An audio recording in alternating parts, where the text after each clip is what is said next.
never found. Never goes right in inspiration, we the underground. We paved the way for the famous, yeah, the underground. The pioneers remain nameless here in the underground. The majors and the players who get praise and say they made it. Ain't got say they good and polished like a diamond in the underground. When they lose touch with their roots and need another sound, the industry climbs down into the underground. We be the mom and pops, they the incorporated. They love and we're unknown, hated amongst our own. Contracts made to escape into a good like they be saying. Some lucky to get paid for a John Hancock on papers. Related to the favorite, somehow gets people famous. With no talent, ain't talent lame. There's only room for one in the game. It's still folks very dedicated. Don't hate that some have made it, but why is one thrown? Welcome to What's Hidden. I'm your host, Snooky Blaze. What's Hidden is a series designed to get up close and personal with independent, emerging, and established underground artists, poets, rappers, singers, designers, musicians, everything underground, and many more. Today on What's Hidden, we have Miss Karina Smith. She is a magical finger percussionist who will enlighten you with the beats that she can make with every inch of her hands.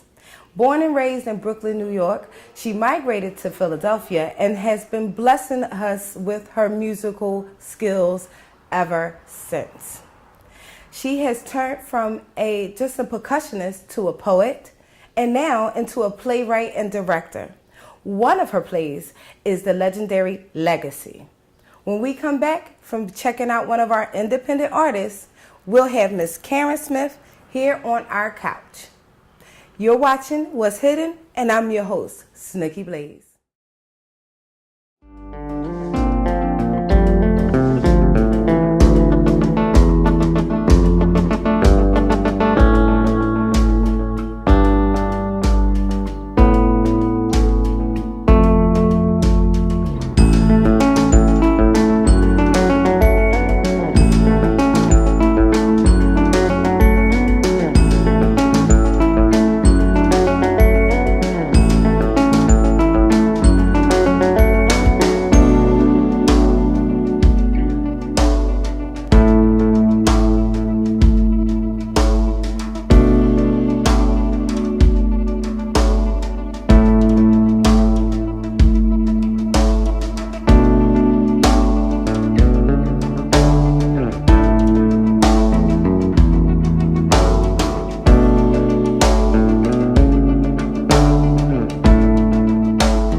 Choose got nothing to do with me, stuck in the loop it seems, but that's just you, not me. I gotta do my thing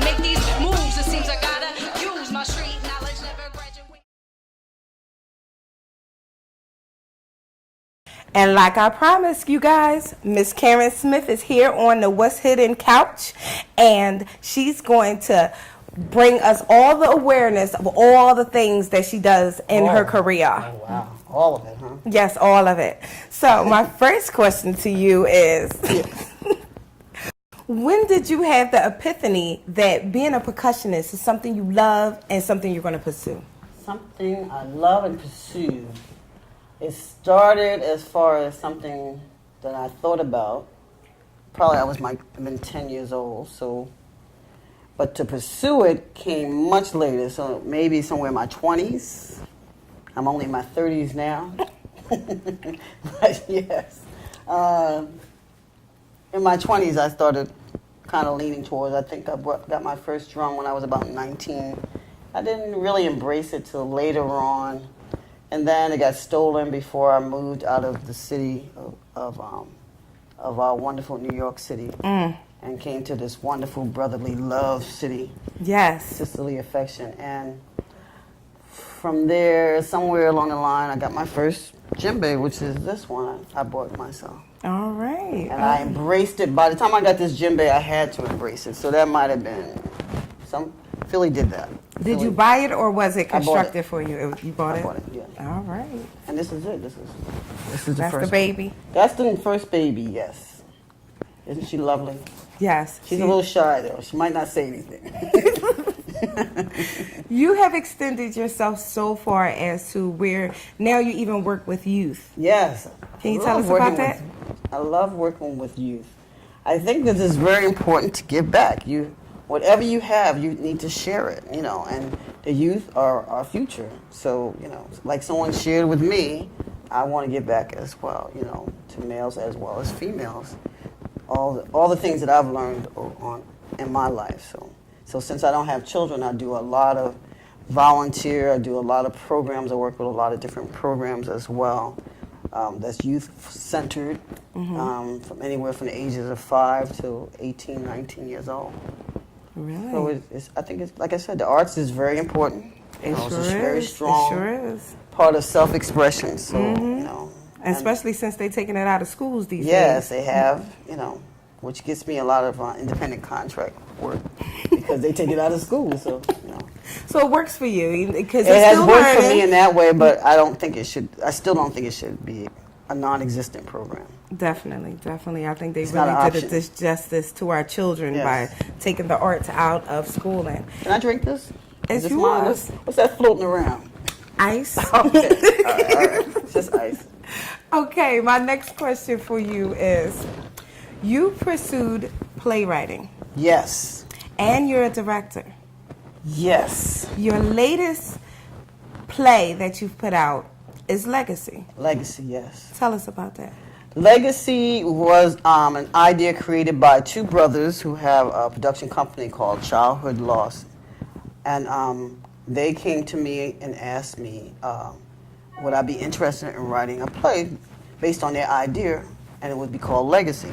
Legacy is about, it's sort of a fantasy, mystical, spiritual piece. It follows this young male who's struggling with staying focused and not listening to his parents and wanting to stay in school, etc. He didn't see the point. He just wanted to do what he wants to do. And he is visited so-called overnight by 4 great leaders, which is Marcus Garvey, Frederick Douglass, Malcolm X, and Martin Luther King Jr. Except for they come back as children with all the information that they have to give him. And it happens over this, X amount of nighttime experience, which he thinks is a dream, but, in reality, it could be the truth. And they are accompanied by Huey P. Newton, and along with a special guest that's in there too. I hate to say who the special guest is because Don't. You have to come go and see the see play. it. You got to go see the play. Don't say who the special guest is. Also, while you're relaxing, yes, I'm relaxing. to keep yourself focused Yes. and relaxed, because you have to stay relaxed. Gotta while you're stay focused. relaxed while Yes. you focus. Yeah. What do you like to drink? Before she tells us, we're going to take a clip of Legacy, the play, and we're going to come back to our mixology segment. And you're watching What's Hidden And you got Miss Karen Smith with us, and I'm your host, Snooky Blaze.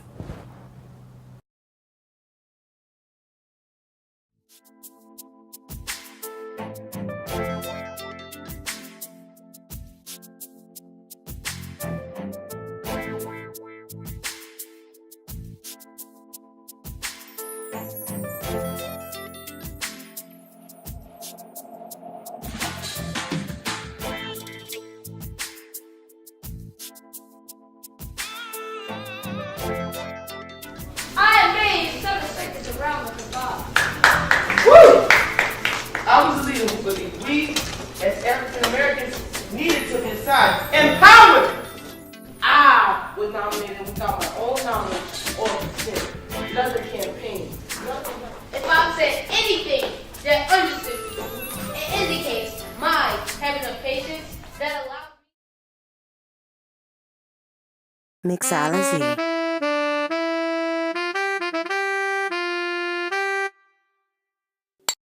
And welcome back to What's Hidden. I'm your host, Snooky Blaze. With me, I have Miss Karen Smith, and she's about to make us a nice, relaxing, yet drink that will keep you focused. So what's the name of your drink? This drink is called, and I didn't make this up. It sort of just came out of the drink. It's called Sip Lick-ish. Sip Lick-ish. Yes. That's the name of the drink today, Yes, guys. yes. Sip Lick-ish. So when you go on the website and look for it, you'll see it under Sip Lick-ish. Okay. So do you add ice to your Sip Lick? You gotta make this up for me. Go ahead, do your thing. Add some Gotta make ice. us a drink. We have ice in here, so put a little bit, not a lot. In here. It could even be crushed ice. And she wanna get some fancy. We don't have no crushed sparkling ice. water that has no name, of course. It's sparkling water. It's a good brand. It's a Let's just very put good that out brand there. of Sparkling water. Put that in there. And then you add the festivities, which is fresh strawberries, yum. That makes it yummalicious. Yummalicious. All right. And Yummalicious. And you'll get the other part. You just put a couple in there. Like that. We got fresh lemon, Yes. organically grown. Stick that in there. This is definitely a highlight for your summer, since summer is coming and I'm a summer baby. This is what I like to drink. So this is mine. That's your, So this is Sipalicious. It's an Sipalicious. infused sparkling water with fruit and lemon. Yes. Yum. Oh, That's refreshing. Now that's a summer drink for you. You don't have to drink liquor. mylicious. We don't need delicious. It's mylicious. It's mylicious. Yes. So there'll be Sipalicious on the website. Yes. So we're going to go back to the couch and we're going to talk some more with Miss Karen Smith, and we'll see you right back here on What's Hidden.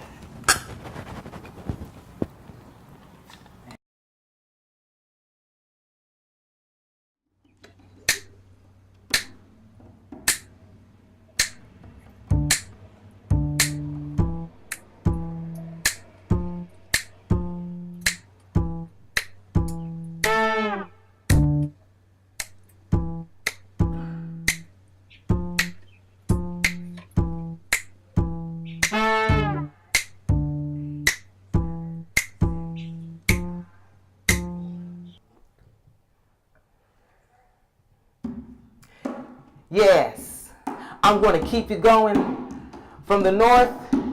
We're going to go over to the west side of town now.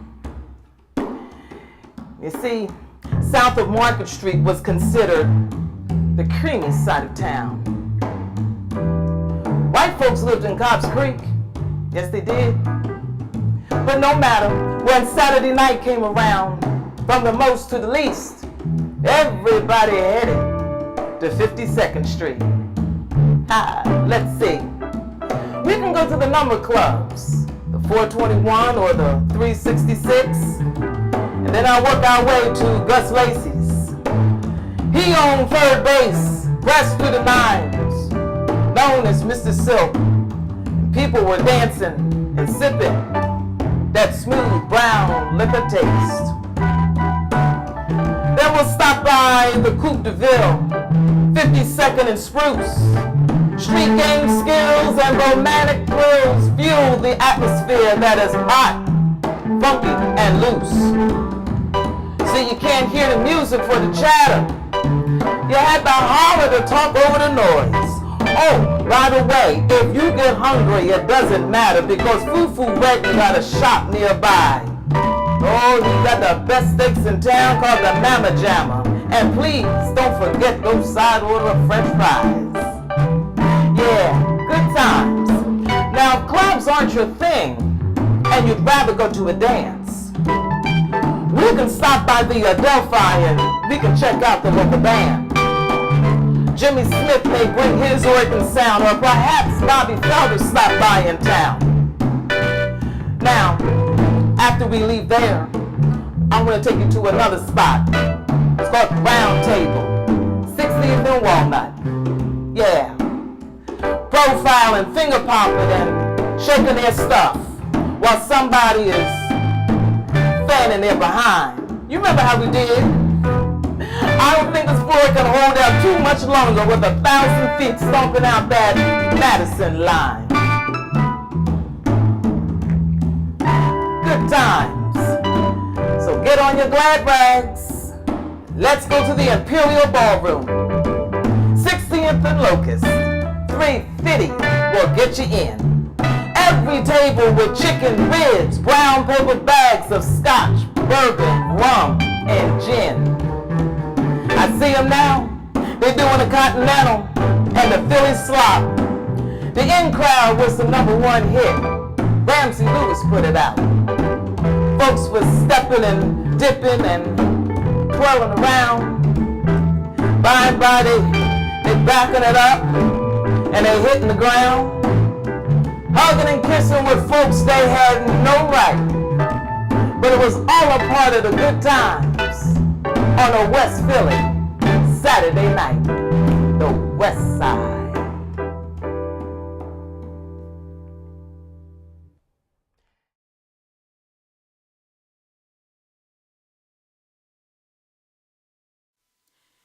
Your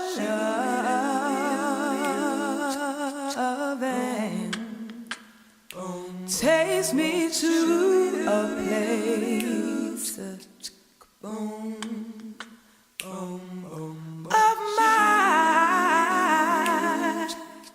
of my beginning to a place where my heart beats in rhythms of quartet. You got me so deep in this quartet mood with this quartet groove. Yeah. Got me feeling quartet. Got me singing quartet. You got me loving quartet. Ooh, remembering quartet again.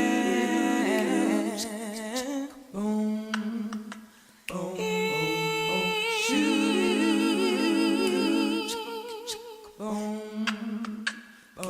boom, you must be as mighty as the clouds, bringing me joy the way you do, see. My soul stirs up a canton spiritual every time I think of you. And when I'm in my room, I swear I hear these Dixie hummingbirds outside my window chirping this familiar tune I heard these 5 blind boys do in Alabama, or maybe it was Mississippi. Anywho, that's when I fell in love with you. And like a Brooklyn all-star, you caused me to send these emotions in caravans of gospel keynotes to you. And I feel like I've been sanctioned to want you, positioned to need to, commissioned to love you.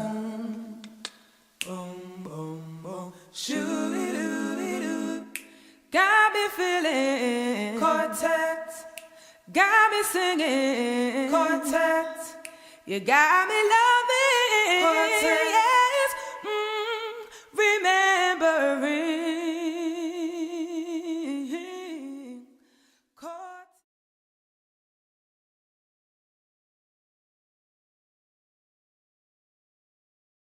Welcome back to What's Hidden. We're back on the couch with Miss Karen Smith. She's going to tell us what inspired you. More? Yes, you got more to tell me. What inspired you to help create the play Legacy? Well, honestly, the first part of it was they approached me about building on their idea when they found out I was a playwright, because I came to them as a drummer. But when I gave him my card after the production that I did with them, he saw a playwright. He said, "Oh, I got an idea that I would like to get developed, but I don't write plays, but I have ideas, and I have this production company." And so when he sent it to me, you know, I was inspired from that, just the idea of what he sent. And it made me do a whole lot of research. It took me a few months to put it together, but it made me do a whole lot of research on each one of them, because I didn't want to write about what we already knew about them. I wanted to add on to and expand, as much as possible, because there's so much information on all four of them. You know, like we did the Birmingham letters as opposed to I Have a Dream speech for Martin Luther King. You know, and of course Malcolm talked about his trip to Mecca, but he talked about his life at the same time, other things, you know, and the importance of unity, not just like supremacy as far as white people are this and black people are that. It's just the importance of coming together as one. So it was just different bullets that I pulled in and made stories out of, and hipping this young male to the importance of knowing his rich history. And it's gotten a really good response. It's been traveling a little bit to schools and community places, as well as to churches. Like Enon had it for Black History Month. They got some coverage from ABC, came and covered it, so they had it on that news. It's been doing pretty well. So I got commissioned to write Legacy 2, the female version of. Oh, that's going to be awesome. I can't wait to see that. Yes, and it's sort of the same premise as far as a young lady who's struggling in college to stay in college, stay focused, and she's visited by 4 great leaders: Althea Gibson, Dorothy Height, Madam C.J. Walker, and the 4th person. Come on, I can get it. Tupac Shakur's mom. What's her name? Oh, wow. Yeah, she's in that. Oh, okay. And this all takes place in the library. In the library. The school library. So she's stressing out in the library. Right, she's stressing out in the library. And she has this moment of truth to get her through this point, because she was ready to quit. Okay. And these women are not quitters. No, they are not. So, not at all. Awesome. Awesome. Yes. I'm looking forward to this. It'll be coming out this fall. Definitely. Watch out. Watch out for Legacy 2. That's right. This fall. This fall. Hopefully you'll catch one before that. Yep, Legacy 2. If you don't, Legacy 2 should kind of give you that same feel, but on a female level. So it's going to be totally different, but also give you the same feel, because it's a female. You know, we're more complicated, way more complicated. And they vary in age. They're not all children, but they vary in age. But they're not the ages that they left here. You know, because my belief is when you transition, you get to pick what time period you really enjoyed the most. That's my idea. And so they each come back in the time period that they enjoyed the most.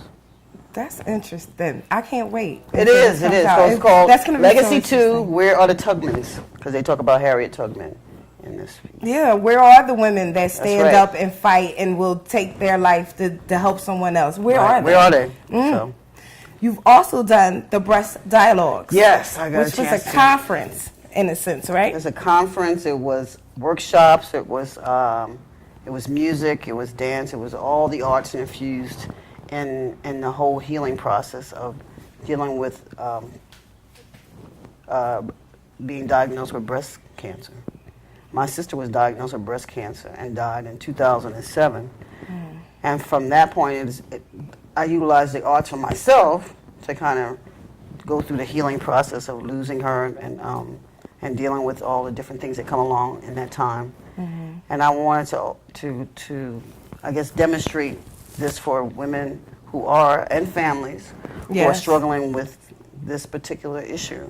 You know, that you can use the arts in any kind of way to get through those moments of And heal. yeah. And heal. Whether Definitely. you are the survivor or your family of a survivor or non-survivor.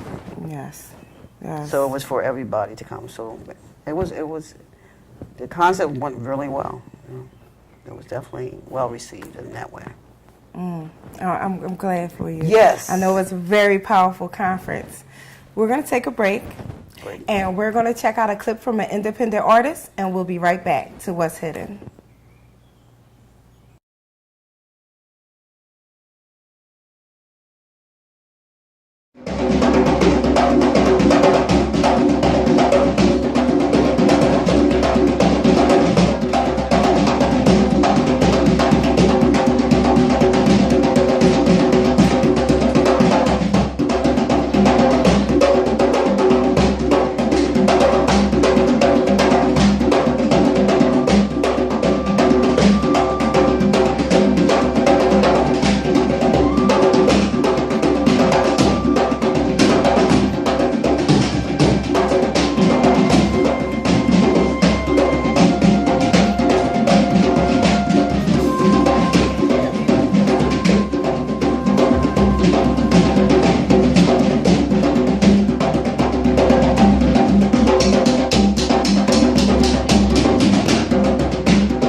And we're back to What's Hidden.